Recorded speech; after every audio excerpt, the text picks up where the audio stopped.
Berry पिया भाग 2.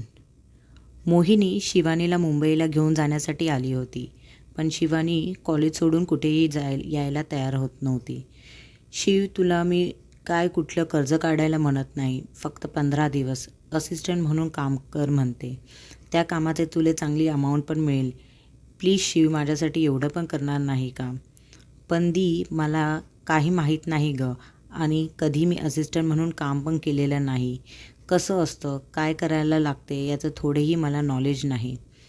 तुला स्वतःहून कुठं काय करायचं आहे? जे सांगतील ते काम करायचं आहे, नाही तर त्याची फक्त मदत करायची, सिम्पल. एवढं सोपं आहे तर तूच का नाही करत दी? तू त्याच फील्डमध्ये असते, तुला सगळं माहीत आहे. शिव प्लीज, तुला काय सांगू, मी गेले होते इंटरव्ह्यूला, पण माझं सिलेक्शन झालं नाही. तिथे 1000 मुली आलेल्या, त्याही सिलेक्ट झाल्या नाही. त्यांना हरहुन्नरी परफेक्ट इंग्लिश बोलणारी, त्याचबरोबर हिंदी, मराठी, तेलुगू, कन्नड भाषा बोलणारी हवी, आणि पारदर्शक काम करणारी असिस्टंट हवी. म्हणून गेल्या 1 महिन्यापासून इंटरव्ह्यू घेणे चालू आहे. तुझं सिलेक्शन नक्की होईल अशी मला खात्री आहे, म्हणून तर तुला म्हणते, चल शिव. काय? त्याला म्हणावं एकदा रोबोट ठेव. दी, मला कुठं तेलुगू कन्नड भाषा येतात, आणि अशा माणसाबरोबर काम करण्यापेक्षा एखाद्या किराणा दुकानात काम केलेलं बरं. कोण आहे ग हा, ज्याला एवढ्या फॅसिलिटी एकाच प्रोडक्टमध्ये हवेत? शिव, तो साधासुद्धा नाही आहे. तो आहे बॉलिवूडमधील टॉप डायरेक्टरमधील एक आहे, अनुराग मेहता. त्याची एक पण मूवी फ्लॉप झाली नाही. 2 वर्षात त्याने 5 मूवी बनवल्या आणि 5ही सुपरहिट झाल्या. तो स्वतः डायरेक्टर, प्रोड्युसर आणि स्क्रीन रायटर आहे. मोहिनी अनुराग मेहताबद्दल सांगत होती. हा अनुराग मेहता बॉलिवूडचा बेस्ट डायरेक्टर आहे. त्याचे वडील गुजराती आहेत. ऑस्ट्रेलियामधील सिडनीची त्याची मॉम आहे. बालपण मुंबईत गेले आणि कॉलेज जीवन सिडनीमध्ये. त्याच्या लहानपणापासून त्याला फिल्म रिव्ह्यू करायची आवड होती. बारीक निरीक्षण करायचा आणि त्यावर टिप्पणी लिहून ठेवायचा. असं करत करत त्याला फिल्म इंडस्ट्रीची आवड निर्माण झाली. त्यातच करिअर करण्याचा निर्णय घेतला आणि त्यासाठी त्यांनी त्याच्या करिअरची सुरुवात मुंबईमध्ये केली. त्यांनी सुरुवातीला शॉर्ट फिल्म तयार केली आणि त्याला अपेक्षेपेक्षा जास्त यश मिळाले.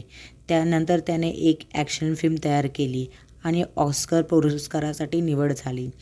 असं एक नाही, 5 मूवी बनवल्या त्यांनी. भारताच्या मनावर कायमच्या कोरल्या गेल्या. अशा या अनुराग मेहताच्या कामाच्या बाबतीत खूप स्ट्रिक्ट होता, आणि विशेष म्हणजे त्याला इंडियन गर्ल अजिबात आवडत नाही. त्यामुळे तो असिस्टंट म्हणून मुलांनाच प्राधान्य द्यायचा. पण दुर्दैवाने जेंट्स असिस्टंट 2 महिन्याच्या वर टिकत नव्हता. मग काय, लेडीज असिस्टंट काम बघू लागल्या. त्या काम व्यवस्थित करायच्या, पण एक छोटीशी मिस्टेक झाली की हा अनुराग मुलींना काढून टाकायचा. या 2 वर्षात त्याच्या हाताखालून 40 असिस्टंट कामावरून काढून टाकले, आणि आता त्याला एका शॉर्ट फिल्मसाठी असिस्टंटची गरज होती, आणि त्यासाठी इंटरव्ह्यू घेणे चालू आहे. शिवानी हो नाही तर इंटरव्ह्यू द्यायला तयार झाली. दुसऱ्या दिवशी शिवानी मोहिनीसोबत मुंबईला आली. दुसऱ्या दिवशी शिवानी व्हाईट चुडीदार आणि त्यावर रेड दुपट्टा, हलकासा मेकअप केला होता. मेकअप म्हणजे तरी काय, थोडीशी पावडर लावली, ओठांवर हलकासा लिप बाम लावला, आणि तिचा आवडता परफ्यूम अंगावर स्प्रे केला. झाला तिचा मेकअप. एकदम परफेक्ट इंडियन मुलगी बनून ती इंटरव्ह्यू देण्यासाठी मेहता प्रोडक्शनच्या ऑफिसमध्ये पोहोचली.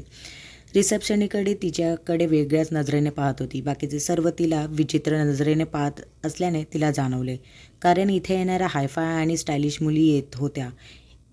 हीच एकमेव काकूबाईसारखी आलेली होती. 1-2 नंतर तिचा नंबर आलेला. शिवानीने कॅबिनमध्ये प्रवेश केला. तिला बघताच त्याच्या कपाळावर आठ्या पडल्या. घ्या, आता असल्या मुलीही माझ्या कॅबिनमध्ये यायला लागल्या. त्याने तिला बाहेर बसायला सांगितले आणि दुसऱ्या मुलीची मुलाखत घेऊ लागला. बघता 300 मुलींचा इंटरव्ह्यू घेतला. संध्याकाळपर्यंत शिवानी ऑफिसमध्येच बसून होती. शेवटी ऑफिसची वेळ संपत आलेली, तरी काही तिचा नंबर आला ना तिला बोलवले. तिची निवड होणार नाही याची कल्पना शिवानीला आधीच होती, त्यामुळे ती गुपचूप घरी परतली. मोहिनीला हे समजतात की शिवानीवर रागावली. शिव, तू अशी कशी वापस आली? मुलाखत न घेताच तुला रिजेक्ट केलं? ते काही नाही, तू परत उद्या जायचं आणि सिलेक्ट होऊनच यायचं. दी कसला पण हा हट्ट का करतेस? मी त्या पोस्टच्या लायक नाही. तू का समजून घेत नाही? आणि त्या चकमकीत मला अजिबात इंटरेस्ट नाही. मला नाही जायचं परत. काय ते ड्रेस, शी, आणि काय तो बटबटीत मेकअप. त्या ऑफिसमध्ये माझ्यापेक्षा तूच सूट होशील. दी, तू एकदा ट्राय करून बघ. मी सकाळी पुण्याला परत जाते. शिवानी जाणार म्हणून मोहिनीला काय करावं समजत नव्हतं. तिने बराच वेळ विचार केला आणि शिवानीला फक्त शेवटच्या त्या ऑफिसमध्ये जायला सांगितले. शिवानी पण तिच्या दीसाठी जायला तयार झाली.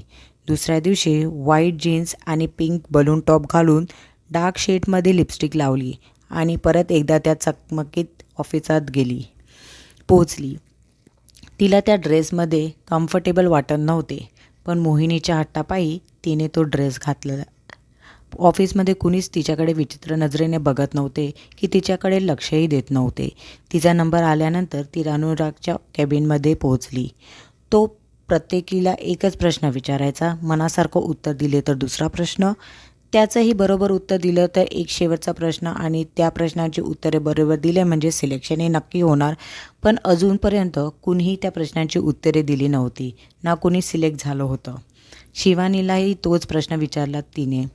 तेवढ्यात तत्परतेने उत्तर सांगितले. तसे अनुरागने दुसरा प्रश्न विचारला. तिने त्याचेही लगेच उत्तर दिले. अनुरागच्या भुवया उंचवल्या. त्याने तिसरा प्रश्न विचारला. तशी शिवानी विचारात पडली. तिला वेळ लागतोय असं समजून हसला आणि तिला बाहेर जायला सांगितले. शिवानी उठून उभी राहिली आणि पटकन उत्तर सांगितले आणि बाहेर पडली. अनुरागने त्या रिसेप्शनीला कॉल करून शिवानी सिलेक्ट झाली म्हणून सांगितले. तिने शिवानीला जॉईनिंग लेटर दिले आणि बाकीच्यांना घरी जायला सांगितले. शिवानीला तर विश्वास बसत नव्हता. आश्चर्यचकित होऊन ती त्या लेटरकडे बघतच घरी पोचली. मोहिनीला पक्की खात्री होती की शिवानीची निवड नक्की होणे याची तसेच झालेही. 2 दिवसात तिला जॉईन व्हायला सांगितले होते. अनुराग मेहताबरोबर काम करायचं म्हणजे आगीबरोबर खेळण्यासारखं होतं. आता बघूया शिवानी काय करते.